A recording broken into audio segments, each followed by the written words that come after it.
அனைவருக்கும் வணக்கம். இந்த நிகழ்ச்சிக்கு நன்றி உரை தேவையில்லை. அது யாரு விவேகுமார் அவர்களே செஞ்சு முடிச்சிட்டாரு.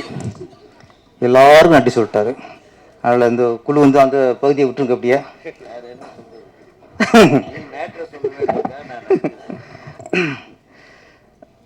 ராசி அழகப்பன் அண்ணன் வந்து உலகநாயகன் கமலஹாசன் அவரோட மனசாட்சி. இந்த தமிழ்நாட்டில் சூரியன் பவர் அப்படிங்கிறது எடுத்து சொல்லிட்டாரு. தமிழ்நாடு சூரியன் பவர் அப்படி, சூரியன் பவர் அப்படி. ஏன்னா கமலஹாசன் மனசாட்சி அப்படி தான் பேச முடியும்.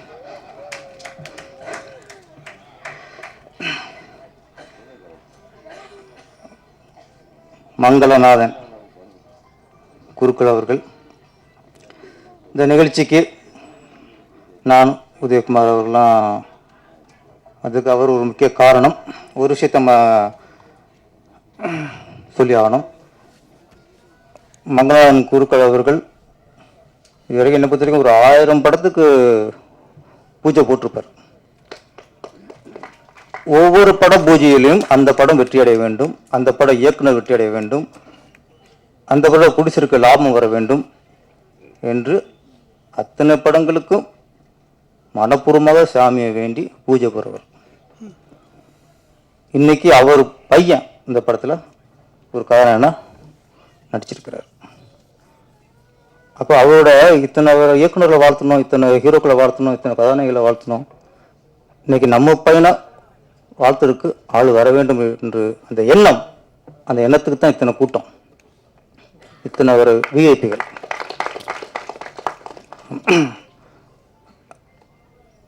அவரோட பையன் ஸ்ரீஹரி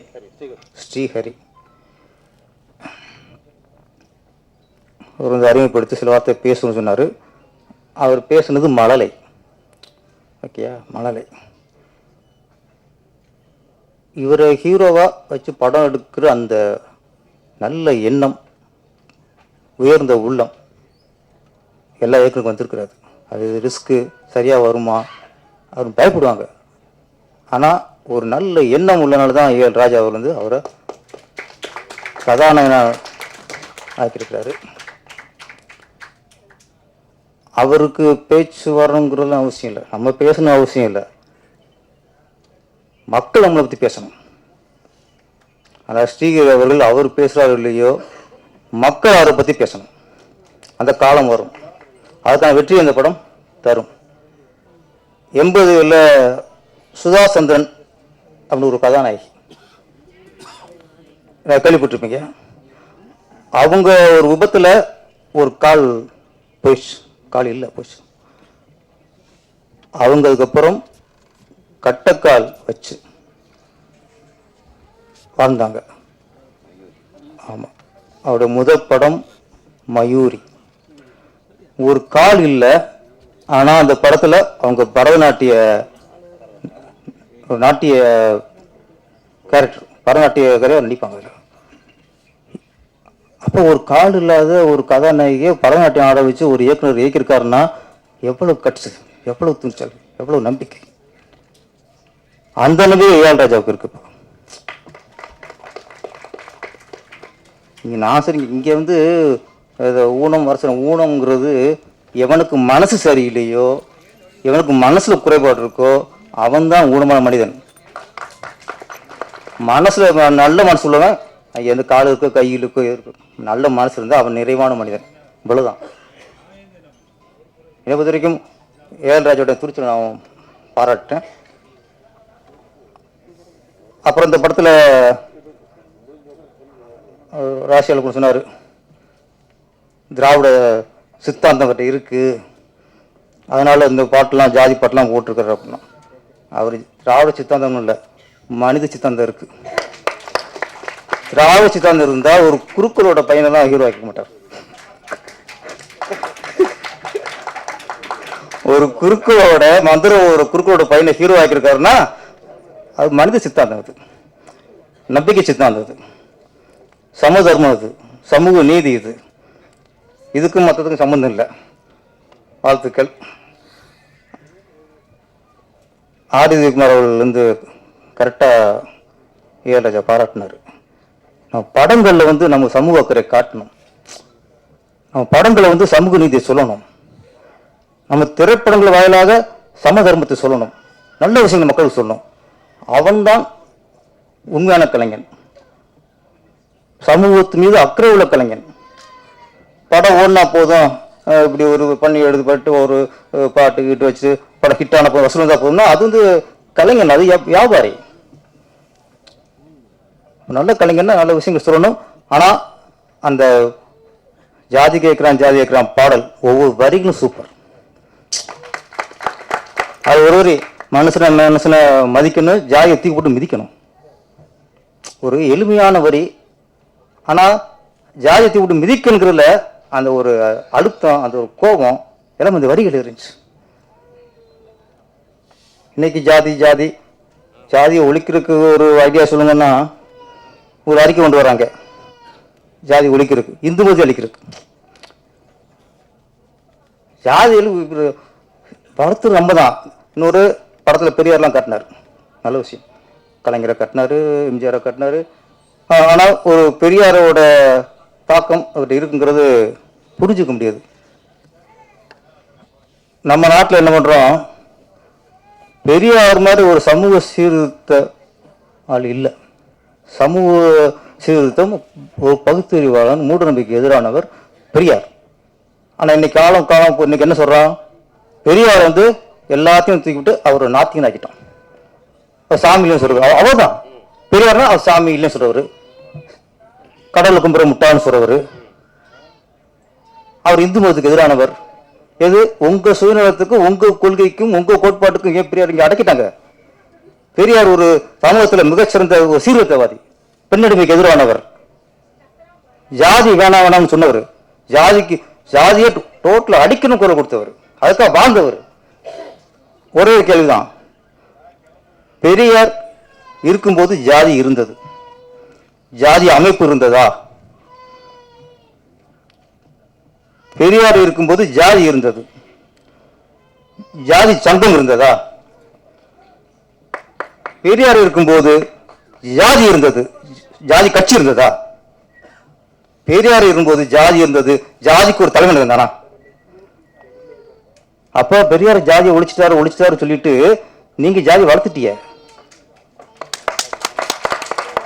ஜாதி அமைப்பு ஒரு பக்கம், ஜாதி சங்கம் ஒரு பக்கம், ஜாதி கட்சி ஒரு பக்கம், ஒரு ஜாதிக்கு ஒரு தலைவர் ஒரு பக்கம். ஜாதி இல்லைன்னு சொன்ன பெரியார வந்து ஒவ்வொரு ஜாதிக்காரன்னு தான் அரசியல் லாபத்துக்காக போஸ்ட்ல போட்டாலே அது பெரியாருக்கு பண்ற துரோகம். தயவு செய்து பெரியார உங்க ஜாதி உங்க கோட்பாடுக்கு அடக்காதீங்க. அவர் பறந்து விரிந்த பகுத்தறிவாளன், அவர் நாத்திகன். பெரியார் சாமி இல்லை, அவர் மூட நம்பிக்கைக்கு எதிரானவர் இருக்கார் தவிர அவர் பக்திக்கு எதிரானவர் அல்ல. மூட நம்பிக்கை வேற, பக்தி வேற. மூட நம்பிக்கையில நம்ம மாட்டுக்கலாம், சாமி மாற்ற முடியாது, சாமி அழிக்க முடியாது. நம்ம பழக்க வழக்கங்கள், நம்ம வழிபாட்டு முறைகள்ல சரி இன்னைக்கு இருக்கு, இன்னைக்கு ஒத்துக்கிறோம். இன்னைக்கு சில வழிபாடுகள்ல மூட நம்பிக்கைகள் இருக்கு, அதைத்தான் ஒழிக்கணும் தவிர ஜாதியெல்லாம் சாமி ஒழிக்க முடியாது.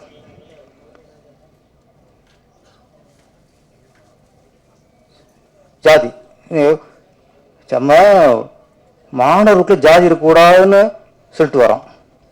இப்போ திடீர்னு நீதிபதி சந்துரு அவர்களா ஸ்கூல்ல ஆசிரியர் ஜாதி பார்த்து கொடுங்கிறார். மாணவர்களுக்கே ஜாதி வாங்குறான், நீ ஜாதி பார்த்து ஆசிரியர்ல அந்தந்த பகுதியில் ஜாதி பார்த்து ஆசிரியர்ல போடுனா என்னங்க? அப்ப நீங்க ஒண்ணு பண்ணுங்க, ஆசிரியர்கள்ட்டையும் சேரும்போது அவரும் ஜாதி சென்டர் வாங்குங்க, நாடு நாசமா போகும்.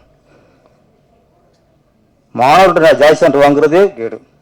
ஓகே, அது சில விஷயங்களுக்காக வாங்குறாங்க. இப்போ ஒரே ஒரு சின்ன வேண்டுகோள் தான், ஒவ்வொரு ஸ்கூல்லையும் யார் எந்த பசங்க சேர்ந்தாலும் எந்த மாணவர்கள் சேர்ந்தாலும் அந்த விண்ணப்பத்தில் ஜாதி அப்படிங்கிற ஒரு இடம் இருக்கு, மதம் அப்படிங்கிறது இருக்கு.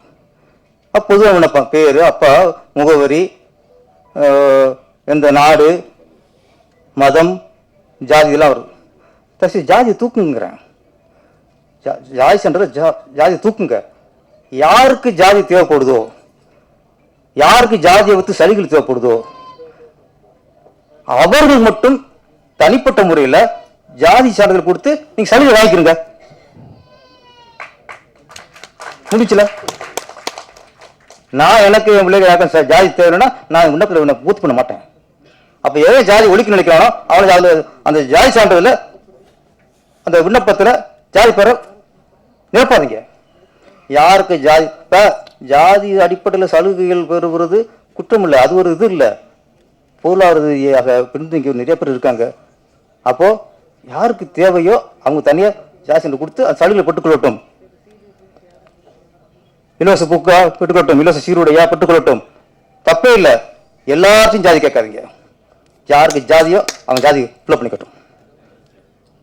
ஜாதி கொஞ்சம் குறை இருக்க ஒரு வழியா இருக்கும். நீ இப்போ இந்த ஆசிரியர்கிட்டையும் ஜாதியும் கேட்டா எங்கேயும் முடியும். இப்போ மாவட்டம் ஜாதியை கேட்கறது, ஆசிரியர்கிட்டையும் ஜாதியை கேட்கறது. அப்ப இது மாதிரி எத்தனை படம் வந்தாலும் எப்படி ஜாதி ஒழிக்க முடியும்? திரைப்படத்துறை தான் ஆரம்ப காலத்திலிருந்து ஜாதி ஒழிப்புக்கு குரல் கொடுக்குது. அரசியல் இல்ல, அரசியல் ஜாதி வளர்க்குது, ஓட்டுக்காக ஜாதி வளர்க்குது, ஓட்டுக்காக ஜாதி மக்கள் பிரிக்குது. எந்த பகுதியில் எந்த ஜாதி அதிகமாக இருக்கணும் அங்கே அவனுக்கு சீட்டு கொடுக்குறது. எப்படி ஜாதி ஒழியும்? நந்தனார்ல இருந்து எத்தனையோ படங்கள் இன்று வரைக்கும் ஜாதிக்கு எதிராக தமிழ் திரையுலகில் எடுத்துக்கிட்டு இருக்கோம்.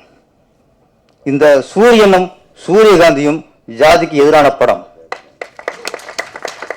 தமிழ்நாட்டில் ஜாதிக்கு எதிரான எத்தனையோ படங்கள் வந்த வரிசையில் இந்த சூரியனும் சூரியகாந்தியும் ஒரு ஜாதிக்கு எதிரான படம். இப்போ நாட்டில் ஒரு பெரிய ஒரு வெக்கக்கடை சொன்னா, யாரு ஜாதி வேணாங்கிறானோ அவனை ஜாதி வெறியன்றானுங்க. எவன் ஜாதி இருக்குங்கிறானோ அது அவனை சமூக நீதிங்கிறானுங்க. ஜாதி எப்படி பேச முடியும்? நான் இன்னைக்கு ஏழல் ராஜா ஜாதி வேணாங்கிறாரு, ஜாதி எத்தி போட்டு மிதிங்கிறாரு. இவர் என்னன்னா ஜாதி வெறியன். ஏன் ஜாதி தான் உசத்தி, ஏன் ஜாதி தான் அப்படி ஜாதியை பேசுறவங்க ஜாதி வெறியர்கள். முதல்ல சினிமாக்காரர்களுக்குள்ள ஒரு உணர்வு அரசியல்வாதிக்கு வந்தாலே ஜாதி ஒழியும். யாரும் பேசலாம் போடாதீங்க. எங்களுக்குள்ள உணர்வு வேதம் புதிது இல்லையா? பாலு தேவர் அப்படிம்பாரு சத்யராஜ். இந்த பையன் கேட்பான், பாலுங்கிறது உங்க பேரு, தேவருங்கிறது பட்டமா? ஒரு அறை. அதோட என்ன சொல்ல முடியும் ஒரு கலைஞன்? இதுவே எத்தனை விஷயங்கள் உண்ணாவின் தம்பியில பாசன சொல்லலையா? ஜெமினி கணேசன் ஒரு கர்நாடக பாடகர். அவர் ஒரு சமூகத்தை, அதாவது பிராமண சமூகத்தை சேர்ந்தவர். அவர் பையன் கமலஹாசன் எங்கேயோ சேர்வார், தாழ்த்தப்பட்ட மக்களோட போய் சேர்ந்துருவார். இதனாலேயே அப்பன் வெளியே போட்டுருவாப்ல. கருத்து எல்லா பேரும் சொல்லி பாரதிதாஸ் சொல்லியிருக்காரு, பாரதி சொல்லியிருக்காரு, கே பாக்கியராஜ் அவர்கள் எத்தனையோ அவர் முந்தா முடிச்சு தோல் முடிச்சு எத்தனையோ படங்கள் குடும்ப பங்கனுக்காக எடுத்திருக்காரு. ஆனா இது நம்மால் இன்னொரு படங்க, ஒரு முடிவெற்ற பையன், அதான் பாக்கியராஜ், ஒரு பிராமண பொண்ணை காதலிப்பார். கடைசியா அந்த பிராமண பொண்ணோட அப்பாவே ஜாதியில் தூக்கி போட வைப்பார். அதான் சமூக நீதி. அது ஜாதி தூக்கி போடுறது. இப்படி எத்தனை படங்கள் ஜாதிக்கு எதிராக ஜாதி தூக்கி போடுற படம் எத்தனை வந்திருக்கு. இப்போ சொல்றது சினிமாக்களுக்கு உள்ள அந்த ஜாதி வெறுப்பு, ஜாதி ஒழிக்கணுங்கிற நினைப்பு ஒவ்வொரு அரசியல்வாதிக்கும் வந்தாலே ஜாதி ஒளியும் ஒளியும் ஒளியும். இந்த சூரியன் சூரியகாந்தியும் திரைப்படம் மிகப்பெரிய வெற்றி அடைய வேண்டும். இயக்குனர் பெரிய ஒரு வெற்றிப்பட இயக்குனராக உருவாக வேண்டும். இது நடித்த விக்ரம் கதாநாயகன், ஸ்ரீஹரி, அப்புக்குட்டி, மியூசிக் டைரக்டர் ரவி பிரியன், அனைவரும் நடிகரும் சரி டெக்னீஷியனும் சரி இந்த படத்தின் பிறகு வெற்றிப்பட நடிகர்களாக, வெற்றிப்பட தொழில்நுட்ப கலைஞராக வளர வேண்டும். வாழ்த்துக்கள். நன்றி, வணக்கம்.